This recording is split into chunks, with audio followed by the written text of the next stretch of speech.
பாலசுப்ரமணியம் சென்னையில் பிறந்திருக்காரு. சின்ன வயசுலேருந்து இசை ஆர்வத்தை வளர்த்துக்கிட்டு தந்தையுடன் சேர்ந்து ஹார்மோனியம், புல்லாங்குழல் போன்ற இசைக்கருவிகளை வாசிக்க ஆரம்பிச்சிருக்காரு.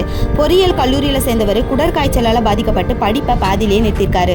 1964ஆம் ஆண்டு சென்னையை மையமாக கொண்டு எடுத்த தெலுங்கு கலாச்சார நிறுவனம் நடத்திய இசை நிகழ்ச்சியில் பாடி முதல் பரிசு வென்றிருக்காரு. பின்பு கன்னடம், தெலுங்கு, தமிழ், இந்தி மொழிகளில் 6 சிறந்த ஆண் பின்னணி பாடகருக்கான தேசிய திரைப்பட விருதுகளையும், ஆந்திர மாநிலத்தின் 25 நந்தி விருதுகளையும் வாங்கியிருக்காரு.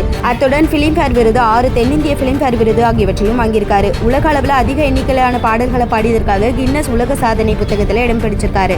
2012ஆம் ஆண்டுல இந்திய திரைத்துறை பங்களிப்புக்காக NTR தேசிய விருதும், 2016ஆம் ஆண்டு இந்திய திரைப்பட ஆளுமைக்காக வெள்ளி மயில் விருதும், இந்திய அரசு இவருக்கு பத்மஸ்ரீ, பத்மபூஷன் மற்றும் 2வது உயரிய விருதான பத்ம விபூஷன் விருதையும் வழங்கியிருக்கு. COVID-19 தொற்றினால காலமானாலும் பாடகரா, பின்னணி பாடகரா, பின்னணி பேசுபவரா, நடிகரா, திரை தயாரிப்பாளரா, இசை அமைப்பாளரா வாழ்ந்து கொண்டிருப்பவர் தான் SP அவர்கள்.